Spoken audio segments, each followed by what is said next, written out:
पवित्र स्थान है। यहाँ आने वाले समस्त आगंतुकों से अनुरोध है कि स्मारक की मान मर्यादा का पालन करें।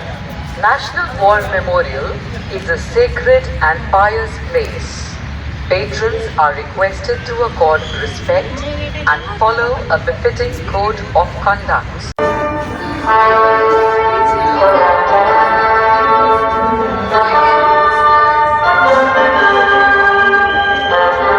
लोंगेवाला की लड़ाई 1971 के भारत पाकिस्तान युद्ध के दौरान पश्चिमी सेक्टर में लड़ी गई मुख्य निर्णायक लड़ाइयों में से एक थी।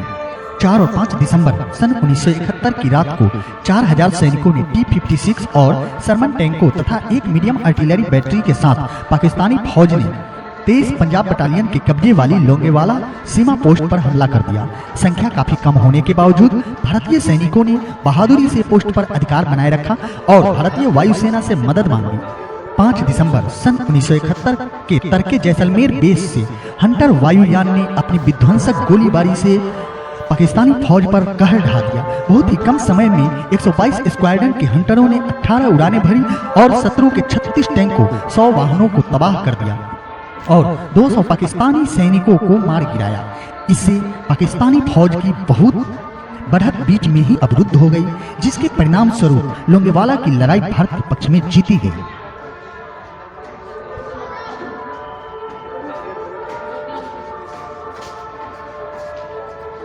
गंगा सागर की लड़ाई 1971 के भारत पाकिस्तान युद्ध के दौरान उस समय पूर्वी पाकिस्तान में लड़ी गई भीषण लड़ाइयों में से एक थी। 14 अगस्त को गंगा सागर गांव में सघन मोर्चेबंदी से लैस पाकिस्तानी सैन्य चौकी को कब्जा करने का दायित्व सौंपा गया। कुशल युद्ध योजना के साथ भारतीय सैनिकों ने 3 दिसंबर 1971 को 8 बजे शत्रुओं पर हमला बोला और दुश्मन द्वारा नजदीक से की जा रही भीषण गोलीबारी के बीच उनके बंकरों को नष्ट करते हुए अपने लक्ष्य की ओर बढ़ते रहे। लक्ष्य के बेहद करीब पाकिस्तानी सैनिकों ने अपनी 2 मंजिला किलाबंदी इमारत से भारतीय सैनिकों पर मध्यम मशीन गनों से हमला कर काफी नुकसान पहुंचाया।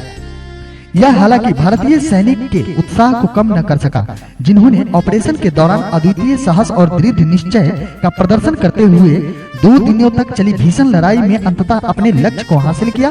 एक असंभव मिशन को पूरा किया गया और भारतीय सैनिकों के सर्वश्रेष्ठ शौर्य प्रदर्शन ने इस लड़ाई को अपने पक्ष में पलट दिया।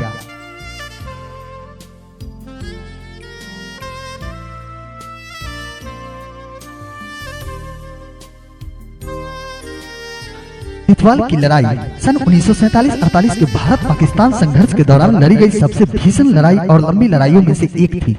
आरंभिक चरणों में पश्तून कबायली मलेशिया ने सीमा पार कर भारतीय पक्ष में सामरिक दृष्टि से महत्वपूर्ण गांव तितवाल पर कब्जा कर लिया। इसके लिए दोनों पक्षों द्वारा कई अवसरों पर संघर्ष तथा दावा किया गया था। आक्रमणकारियों का मुख्य उद्देश्य तितवाल के दक्षिण में स्थित रिचमर गली तथा तितवाल के पूर्व में स्थित नाश्ता चुन दर्रे पर कब्जा करना था। ये दोनों क्षेत्र भारतीय सेना के कब्जे में थी। भारतीय सेना के कब्जे वाली चौकियों पर अधिकार करने की उम्मीद से पाकिस्तानी सेना ने 13 अक्टूबर सन 1948 को भीषण हमला किया, लेकिन भारतीय सेना द्वारा प्रदर्शित अभीर पराक्रम और वीरता के परिणाम स्वरूप पाकिस्तानी सेना की करारी हार हुई और उसके बहुत से सैनिक हताहत हुए। भारतीय सेना के अदम्य जोश और दृढ़ संकल्प से तितवाल चौकी पर भारतीय कब्जा बरकरार रहा। भारतीय सेना की 6 राजपूताना राइफल्स के सैनिकों को आमने सामने के संघर्ष में दुश्मनों पर आक्रमण करते हुए देखा जा सकता है।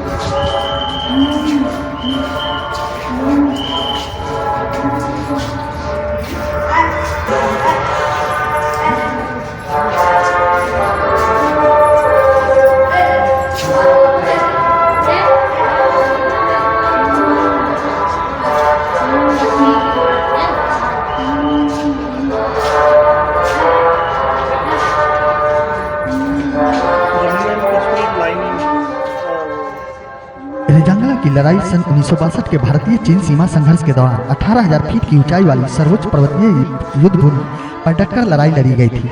जम्मू और कश्मीर के लद्दाख स्थित रेजांगला पर्वतीय दर्रे पर चीनी फौज द्वारा कब्जा करने से चुशुल गैरिसन और लेह के बीच एकमात्र सड़क संपर्क टूट जाता। 18 नवंबर सन 1962 को चीनी फौज ने रेजांगला में भारतीय सैनिक पर 2 तरफ से दबे पांव हल्ला बोला।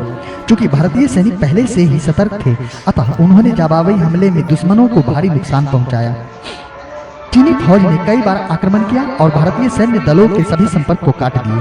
पूरी तरह अलग थलग हो जाने और संख्या में कम रह जाने के बावजूद 13 कुमायूं के सैनिकों ने कंपनी कमांडर के नेतृत्व में आखिरी सैनिक और आखिरी गोली बचे रहने तक मुकाबला किया। भारतीय सैनिकों ने ऑपरेशन के दौरान अद्वितीय साहस और दृढ़ निश्चय का प्रदर्शन किया। ऑपरेशन मेघदूत भारत के उत्तरी पश्चिमी सीमा क्षेत्र के साथ सियाचिन ग्लेशियर के अत्यंत ऊंचाई वाले क्षेत्र में चला ऑपरेशन है। 21,153 फीट की ऊंचाई पर 1500 फीट की खड़ी बर्फ की दीवार के साथ दुश्मन की चौकी कायदे आजम इस तरह अवस्थित थी कि उसने भारतीय चौकी को चारों ओर से घेर रखा था। सामरिक दृष्टि से महत्वपूर्ण इस चौकी पर कब्जा करने के लिए भारतीय सेना ने 23 जून 1987 को अपना आक्रमण किया। -50 डिग्री सेल्सियस के बीच जा रहे तापमान तथा प्रबल बर्फीले तूफानों के साथ सर्वाधिक दुष्कर और विपरीत मौसमी परिस्थिति के बीच 3 दिन और 3 रातों तक कष्ट साध्य ऑपरेशन के बाद 8 जम्मू और कश्मीर लाइट इन्फेंट्री ने 26 जून 1987 को इस मिशन को सफलतापूर्वक अंजाम दिया। अत्यधिक ऊंचाई वाले युद्ध क्षेत्र में लड़े गए युद्धों के इतिहास में इसे अद्वितीय कारनामा माना जाता है। इस ऑपरेशन में भाग लेने वाले एक शूरवीर योद्धा के नाम पर इस पोस्ट का नाम बाद में बाना कॉप रखा गया।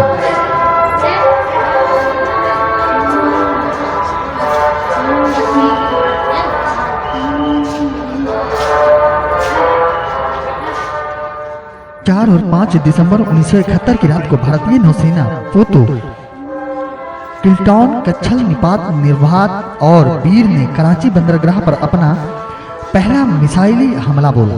जब भारतीय बेड़ा रात को 10:30 बजे कराची से 70 नॉटिकल माइल दक्षिण तक जा पहुंचा तो INS निपात के एक अधिकारी ने रडार के क्लिप पर दुश्मन को आगे बढ़ते पोर्ट के संकेत को ध्यान से देखा और उसे नष्ट करने के लिए मिसाइल डाली। बाद में इसकी पहचान PL खैबर पाकिस्तानी विध्वंसक के रूप में हुई। बंदरगाह पहुंचने पर INS वीर ने PSS मुहाफिज पाकिस्तानी तटवर्ती सुरंग युद्धपोत को उसके कर्मी दल के साथ समुद्र में डुबोने के लिए मिसाइल आक्रमण किए। आजादी के बाद पहले मिसाइल नौसेना ऑपरेशन में भारतीय नौसेना ने 4 पाकिस्तानी पोतों को तबाह कर दिया और अन्य 2 को काफी क्षति पहुंचाई। पाकिस्तानी ईंधन रिजर्व और बंदरगाह को भी तबाह कर दिया गया। इस भीषणतम लड़ाई में भारतीय नौसेना पोतों ने कराची बंदरगाह पर विध्वंस बमबारी कर दुश्मन को भारी नुकसान पहुंचाया।